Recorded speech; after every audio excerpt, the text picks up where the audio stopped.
सारे दर्शकाना राम राम। में मंजीत कोथ है, फिलहाल जींद बस स्टैंड पे। हाँ, जींद डिपो के कंडक्टर और बस ड्राइवर सुर्खियां में चल रहे हैं। पूरा हरियाणा में नहीं कहूँगा, पूरे देश में सुर्खियां बने हुए हैं। एक 15-16 साल की लड़की बताई जा रही है कि किसी ने अमृतसर उसको माइंड वॉश करके बुलाया था, यानी उसको गुमराह करके बुलाने लग रहा था। लेकिन पूरे जींद तक वह लड़की बैठी और चंडीगढ़ के लिए रवाना हुई। पैसे भी कम बताए गए, इस पर पैसे कम थे, लेकिन जो रोडवेज के कर्मचारी जींद जिले के हैं, वो जो कंडक्टर और ड्राइवर है, बड़ा प्रशंसा कार्य कराया उनकी। पूरी के कुछ कहानी है, के कुछ मामला है, उनका मुँह से सुनागे कि आखिर किस तरह कुकर किया हुआ है। और जिंदगी उस छोरे की ज़िंदगी बचाई है, हम तो नुए कहें, क्योंकि वो पता नहीं किस जाल में फंसा रोड़ा जाएगा। ना उसको इतनी जाने थी ना पहचाने थी। सोशल मीडिया प्लेटफॉर्म चल रहे, फेसबुक, इंस्टाग्राम, अगर अच्छी तरह यूज़ करा तो बहुत बढ़िया है, लेकिन अगर गलत तरीके से यूज़ किया जाए तो बहुत बड़ा नुकसान कर सके हैं। तो चलिए एक बार अनिल जी से बात करते हैं, जो कंडक्टर है, जो परिचालक है, उनसे बातचीत करते हैं और पूछते हैं कि आखिर पूरा मामला क्या कुछ घटना हुई थी फिर उस दिन, थोड़ा बताइए। सबसे पहले तो मैं सारे पत्रकार महोदय सबको मेरा नमस्कार, और जितने अपने दर्शक हैं, देखने वाले हैं, सभी को नमस्कार। बात है जी 14 तारीख की। 14 तारीख की रात की बात है। तो बात ऐसी है जी, यहाँ से हमारी गाड़ी जाती है 3:50 चंडीगढ़। वो चंडीगढ़ नाइट करती है।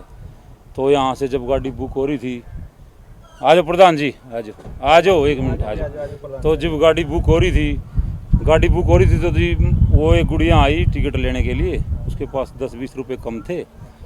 वो टिकट लेने के लिए आएगी। वो गाड़ी बुकिंग करने वाला बोला भाई 10-20 रुपये कम है, नील चंडीगढ़ ले लेना इससे। मैं कोई बात नहीं, गुड़िया है, बैठ जावे। एक ही सीट बीच में वैसे बच गई, वो 30 नंबर सीट, और उसके पास में कोई बैठा था बुजुर्ग आदमी। मैं भाई एक सीट खाली है, वैसे तो बुक होली, चलने का टाइम हो गया, लास्ट में आई थी वो मैंने उसको 30 नंबर सीट दे दिया, टिकट दे दी, और वो उसके पास बैठ गई। जींद की बात है? हाँ, जींद से चले 3:50 शाम को। नाइट होती नहीं वहाँ चंडीगढ़ गाड़ी की। तो वो गुड़िया बैठ गई जी। वो फिर यहाँ से हम चल पड़े। हमने तो देखो जी, कंडक्टर ड्राइवर का तो इतना ही काम है भाई, टिकट बना दी, सवारियों को सफ़र कराना, अपना जो हमारा जिम्मेवारी है सरकार की, इतना है। उसके बाद तो हमारा कोई खासा सवारियों से कोई इतना मतलब नहीं होता। अगर किसी को कोई प्रॉब्लम होते तो अलग बात है। बाकी हम चले गए, 3-4 घंटे का सफ़र है चंडीगढ़ का। वो उस जिसके पास बैठी थी, मैं तो उसको ये मानूंगा जी, वो फरिश्ता ही है, कोई अच्छा इंसान था, वैसे परमात्मा है करने वाला। उसके पास बैठ गई। बैठने के बाद वो बातचीत करता रहा 3-4 घंटे के सफ़र में। उसने बस स्टैंड से पहले उतरना था, हिमाचल का था वो, 43 में जाना था, दूसरा बस अड्डा है जो चंडीगढ़। वो बोला कंडक्टर साहब इधर आई हो। मैं कहा हाँ बोलो अंकल जी क्या बात है। बोले ये गुड़िया 3-4 घंटे का सफ़र है, मेरे साथ बैठ के आई, ये प्रॉब्लम में है, आप इसकी प्रॉब्लम सुनना जब बस अड्डा पहुँचो। माँ जी ज़रूर। तो फिर वहाँ उसकी मैंने बस अड्डा पहुँच के सवारियाँ उतर गई। वहाँ बेटा आगे आओ, कहाँ जाना आपने? बोली अंकल जी मेरे को तो अमृतसर जाना है। माँ कौन आपके साथ? कोई नहीं। बोली पैसे भी नहीं मेरे पास। स्कूल ड्रेस में थी वो, जेब पे स्कूल का टैग लग रहा था, और उसके थोड़े जूते जाते कपड़े ख़राब हो रहे थे। 15 से 16 साल की उसकी उम्र थी। तो मैं बेटे पैसे भी नहीं, आपके साथ भी नहीं कोई, और आप कहाँ जाओगे? अमृतसर तो बहुत दूर है। बोली आप मेरे को पैसे दे दो। मैं पैसे भी दे दूंगा आपको, गाड़ी में बिठावाएंगे। आप पहले ऐसा करो, आप हमारी किसी से बात करा दो, ऐसे तो हम जाने नहीं देंगे, हमारी संतुष्टि हो जाएगी। बोली मेरे पास तो किसी का नंबर नहीं, पापा मम्मी भाई रिश्तेदार, बोली किसी का नंबर नहीं। वहाँ आप? बोली बहादुरगढ़ से। वहाँ आपका एड्रेस? बोली मेरे पास कोई एड्रेस भी नहीं मेरे याद। पता नहीं, वो घंटा 2 घंटा हमने ऐसे उसकी रिक्वेस्ट करी। वो बोली एक नंबर है जिसके पास जाना है मेरे को अमृतसर, माँ वो नंबर दे दो। हम बैठ गए, वो नंबर दे दिया उसने गुड़िया ने। माँ भाई मैं चंडीगढ़ से बोल रहा हूँ, ये गुड़िया है और ये आपसे मिलने के लिए अमृतसर आ रही है, या आप इससे बात करो। वो उल्टा सीधा बोला जी, मारी तो कोई जान पहचान नहीं, कोई बात नहीं, कौन है? उसको पता नहीं, कोई शक हो गया। बाद में फिर बोला मेरा नंबर नहीं है, मेरे भाई का है, अगर जो कोई जानकार होगी तो मैं बाद में फ़ोन करूँगा, 5 मिनट रुको। हमने 15-20 मिनट इंतज़ार करके दोबारा कॉल करी। मैंने गुड़िया की बात करा दी, मैं क्या पता इससे बात कर ले। उसने गुड़िया ने बात करी, नाम लेगा जिसको वो जानती थी, 4-5 महीने से बोल रही थी वो बातें हो रही हैं। तो उसने बात करी, उससे भी उल्टा सीधा बोला वो। हाँ भाई हमारा दिमाग घूम गया, मैं तो पंगा है भाई, कुछ कोई भी घटना घट सके है। फ़ोन काट दिया, उसके बाद वो स्विच ऑफ कर गया। बहुत ट्राई करी। तो कितने की आवाज़ तो उम्र लगा थी इससे बात कीजिए आपने? आवाज़ तो जी होगी उसकी जी 30-35 साल की तो होगी, नौजवान लग रहा था। आवाज़ से। तो हाँ, 2 बंदे ने बात करी थी, एक बार अलग अलग। तो फिर आगे फिर आगे वो मैं 11 बज गए जी रात के। हम हमारी गाड़ी तो 8:15 पहुँच गए चंडीगढ़। हमारा खाने का टाइम, बीच में हमने खाना खिला दिया, उस लड़की को भी खिलाया जो घर से खाना ले जाए। हम पानी पिला, चाय पिलाई। माँ बेटा बड़ी रिक्वेस्ट करने के बाद, बड़ी 2-3 घंटे उसके जमा, उसको समझाने के बाद बोली 1 नंबर याद है मेरे भाई का, माँ दे दे बेटा। उसने नंबर दे दिया। नंबर देने के बाद मैंने फ़ोन किया उसके भाई के पास, माँ भाई मैं जीन डिपो से कंडक्टर बोल रहा हूँ और हम चंडीगढ़ हमारी गाड़ी खड़ी है, एक गुड़िया आई है बस में मिली है, परेशान है ऐसे ऐसे। उसके तो होश उठ गए जी, ये फ़ोन कर दे। उसके पिताजी पुलिस में हैं, वो कह रहे थे वहाँ में पता नहीं डीएसपी का ड्राइवर है, पता नहीं क्या ऐसा कुछ। वो कहने लगे भाई साहब कहाँ है मेरी बेटी, कैसे है, कहाँ से बोल लो। माँ जी चंडीगढ़ हम बस स्टैंड पे, सरकारी कर्मचारी हाँ, कंडक्टर हाँ, ड्राइवर है, वहाँ आपकी बेटी सुरक्षित है, कोई चिंता नहीं। बोला बात करा दे, बात करा दी। उसकी मम्मी का फ़ोन बाद में फ़ोन आया, उससे बात करा दी, सारे परिवार ने बात करी। और SHO का फ़ोन आया बहादुरगढ़ थाने से, उसने मेरे से बात करी। बाद में फिर बात होती रही, बोला भाई साहब आप इसका पूरा ख्याल रखना, माँ बेटी हमारे से ले लेना, आप चिंता ना करो। परिवार मतलब पहले तलाश कर था। हाँ वो बोला मैंने फुटेज कटवा ली, 2 CIA की टीम लग रही है ढूंढने, सारा थाना लग रहा है, सारे रिश्तेदार लग रहे हैं, हम तो ढूंढ रहे हैं, परेशान हो रहे हैं। माँ भाई चिंता ना करो, आप यहाँ चंडीगढ़ 17 बस स्टैंड पर आ जाओ। और नहीं सुबेरे वो 12 बजे स्कूल की छुट्टी के बाद, और ये रात की बात है। वो बोले माँ जी हम सुबेरे जींद आ जाए, जींद मिल लियो। फिर वो रहा नहीं गया उन पे, वो बहादुरगढ़ से चले 12 बजे, 4 बजे चंडीगढ़ पहुँचे, सारा परिवार, लेडीज भी थी, वो खुद भी थे।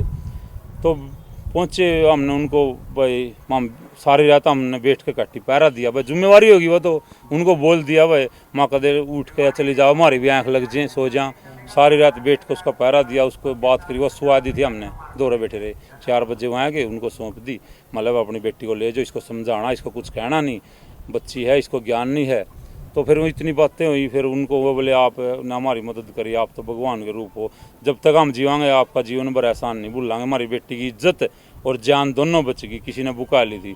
मैं कोई बात नहीं, ये तो कराने वाला परमात्मा है, बाकी इसे कुछ कहना नहीं, हमारे तो यही रिक्वेस्ट है, इसको समझाना।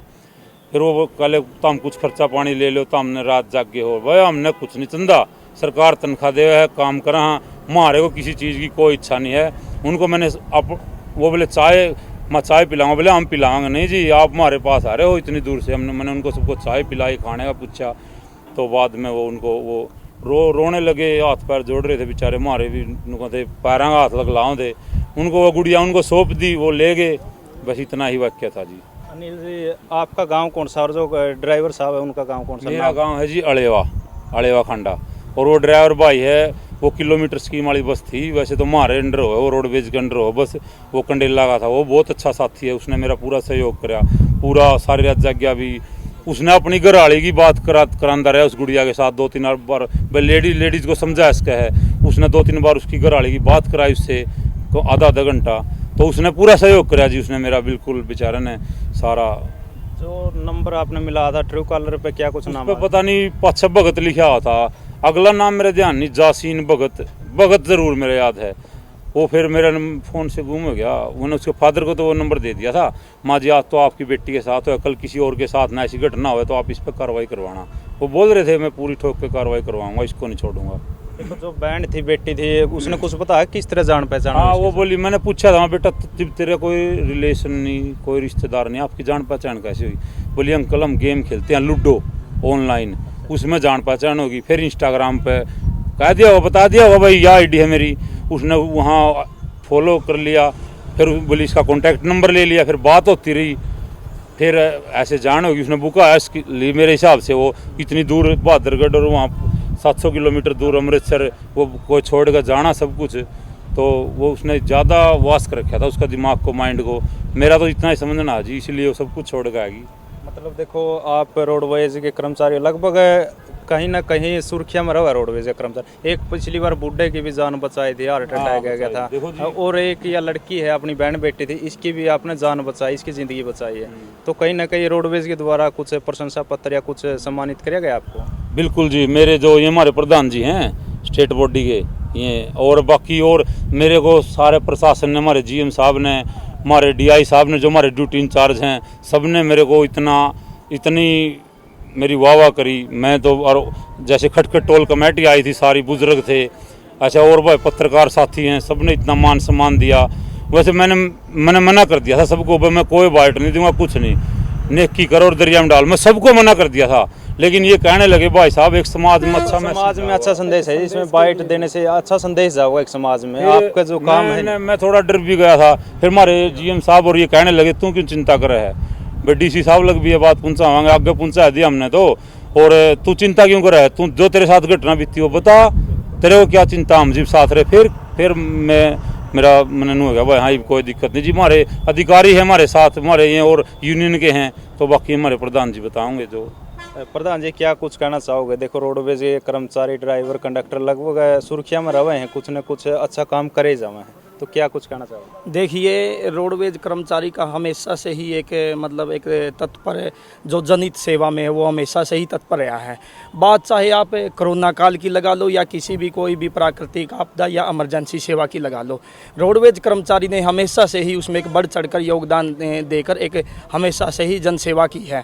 इससे पहले भी हमारे बहुत सारे एग्जाम्पल है, क्योंकि हमारे पीछे एक उस बुढ़े की जान भी बचाई थी। पीछे चंडीगढ़ के अंदर हमारे एक साथी कंडक्टर साथी ने 4.5 लाख रुपए थे एक आदमी के, वो गुम हुए थे, वो उसको बिल्कुल एक सम्मान के साथ लौटाए थे। और रिसेंटली ये हमारी जो एक गुड़िया बेटी समान है, वो तो इसकी हमने कर्मचारी, हमारे साथी कर्मचारी ने जान और इज्जत दोनों बचाई है। तो रोडवेज कर्मचारी हमेशा से ही मतलब एक जन सेवा में हमेशा ही एक अग्रणी भूमिका निभाता है, परंतु सरकार फिर भी कहीं न कहीं रोडवेज कर्मचारी को विक्टिमाइज करके पीछे ले जाने का काम करती है। हमारी तो आप सभी के चैनल के माध्यम से के यही अनुरोध रहेगा सरकार से, भाई हमारे जो भी कर्मचारी साथी है इस प्रकार के जो भी काम करते हैं उसको अलग से एक स्पेशल इंक्रीमेंट या प्रशंसा पत्र देकर सम्मानित किया जाना चाहिए।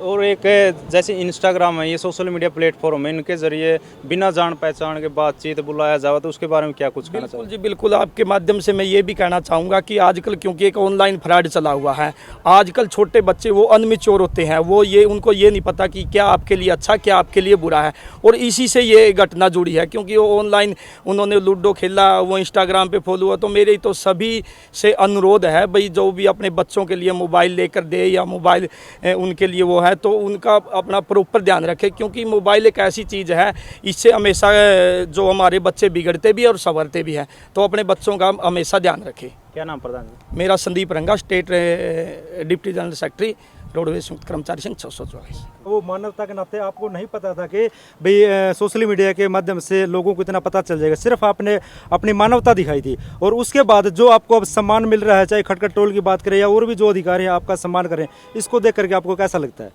देखो जी मेरे को बड़ा अच्छा लग रहा है, और एक जिम्मेवारी और भी जिम्मेवारी बढ़ गई, और मेरे को मान सम्मान मिला है, और इससे जिम्मेवारी तो है और भी भाई जो मेरे को ऐसा बड़ा फील होया इस बात का कि भाई मैं भविष्य में और भी किसी की मदद करूं और आगे अपने डिपार्टमेंट की तरफ से तन-मन-धन से सेवा करूं। मैं बहुत खुश हूं जी, और मेरे को देख के और मेरे साथी कर्मचारी हैं, देखो रोडवेज का हर कर्मचारी एक सिपाही है, दिन रात खाने का टाइम नहीं, कोई नहाने का टाइम नहीं, दिन रात मेहनत करता है। मैं कहूँ और मेरे साथी भी ऐसा ही काम करें, और मैं बहुत खुश हूँ जी। तो अंकल जी क्या नाम आपका? मेरा नाम जोगिंदर सिंह। जैसे आपका भतीजा है, आपका बेटा है, इसने देखो बहुत अच्छा काम किया है, आज पूरा हरियाणा में नाम चल रहा है, क्या कुछ कहोगे? देखो जी हमने तो इस बच्चे को संस्कार दिए हैं, उस संस्कारों का प्रभाव है इसके दिमाग में। वैसे तो नौजवान है लेकिन इसने बहुत अच्छा काम किया। हम भी ये चाहें भी इस तरह का, मैं ख़ास तौर पे जो माँ बाप हैं उनको ये प्रार्थना करूँगा अपने बच्चों को इस बारे में, जो 9वीं 10वीं के बच्चे हैं, लड़का और लड़की जो भी है, वो मोबाइल के क्या बच्चा, क्योंकि जो माँ बाप कर्मचारी है ना वो पूरी ड्यूटी तो दे रहे हैं लेकिन बच्चों के प्रति वो थोड़ा इतना टाइम नहीं दे पाते। कोशिश वो ये नहीं चाहते मेरा बच्चा बिगड़े, लेकिन अनायत कुछ गड़बड़ हो जाती है। तो यहाँ इस बारे में कोई ऐसा होना चाहिए माँ बाप का, ताकि उसका बच्चा का माँ बाप का जो आपस में तालमेल गया पे दूर हो जाए, और हमारा बच्चा कहाँ पहुँच रहा है उसको अच्छे संस्कार दे। मोबाइल दे दिया ठीक है, लेकिन अच्छे संस्कार दे उसको, ताकि वो बच्चा को गलत दिशा में न जाए, ताकि मेरे देश की शान है, मेरे देश का भविष्य है, जो वो किसी गंदे उसमें न चले जाए, ताकि उसका भविष्य बिगड़ न जाए। बिल्कुल, अगर देखिए जाए सोशल मीडिया बहुत गंद भी चल रहा है, बहुत से बालक बिगड़े भी हैं, बहुत से स्थिति देख कर संवरे भी हैं, नौकरियाँ लगा बड़ी बड़ी अब। हाँ, तो अच्छा। देखो जहाँ दूध है वहाँ जहर भी है, तो उसमें तो यही है थोड़ा बच्चों ने भी, स्कूलों को भी, अध्यापकों ने भी करना चाहिए इस बारे में। जो प्रिंसिपल हैं स्कूल हैं वहाँ, वो भी ऐसी शिक्षा, ऐसी नैतिक शिक्षा दें, ऐसी बात बताएं ताकि बच्चा उसको नज़दीक भी ना जाए, उसको मतलब इस बात का किसी भी तरह से उनको समझाए बच्चों को। मैंने तो समझाने से काम चलेगा, देखो जोर ज़बरदस्ती चलती नहीं इस काम में जी हैं। उसके दिमाग में ये जैसे उसने वो बात बिठा दी तो अच्छी बातें बिठाई जाएँ, तो खाली बर्तन है उसमें यदि कुछ भी डालेंगे तो दूसरी चीज़ बाहर निकल आओगी, जो बुरी चीज़ें बाहर निकल आएंगी और वो बच्चा उसमें अपना फिर अपना भविष्य संभाल लेगा। यही है जी हम तो ये रोडवेज के कर्मचारियों के लिए क्या कहना चाहोगे, ड्यूटी के साथ साथ है जो सामाजिक सेवा भी कर रहे हैं? देखो जी, रोडवेज का महकमा एक जनता का जुड़ा हुआ महकमा है। बच्चा जन्म से बुढ़ापे तक रोडवेज का संपर्क, क्योंकि ये समाज सरकारी जो सेवाएं हैं, ये अपना कोई भी आदमी कहीं गलत रास्ते मान लिया कहीं घर से भाग जाए, वो रोडवेज की बस मिल जाए तो बड़ा उसको नहीं सोचता थोड़ा सेफ आ गया मैं, इसको सेफ समझता है इस जगह को, इस प्रशासन को इसको। क्योंकि रोडवेज एक इतना, ये एक तो हमारे लोकल हैं सारे, जो इसका कर्मचारी है वहाँ लोकल है, वो लोकल उसकी संस्कृति को, सभ्यता को अच्छी तरह समझता है, मान्यता के नाते भी। और वैसे क्योंकि ग्रामीण प्रवेश के बच्चे हैं, ग्रामीण प्रवेश का कोई आदमी या शहर का भी आ जाएगा, अपना जीन तो एक किस्म का ग्रामीण ही मान लो, तो वो घर का चोली दामन का रिश्ता उनका सवारी के साथ भी और उसका सरकार के साथ भी। तो यहाँ बहुत नज़दीकी में बहुत से अनभिज्ञ आदमी, कई पहले भी इंसिडेंट ऐसे हुए हैं, और रोडवेज वालों को बड़ा मान सम्मान दिया उसको अपने साथ लेकर, उसका खाना भी खिलाया, अपने घर भी ले आए हैं। या अब जो है वो ऋषि पंत का जो एक्सीडेंट हो गया था पीछे देहरादून में, उसमें रोडवेज ने बहुत अच्छा काम किया। ये तो काबिल तारीफ है जिनको हम तो बड़ा अच्छा मानते हैं, और सरकार ने भी इस महकमे को जिंदा रखना चाहिए आगे भी, ताकि इस तरह के प्रोत्साहन और ऐसे कर्मचारियों को भी पूरा सरकार आगे बढ़ावे। ठीक है जी, ठीक है।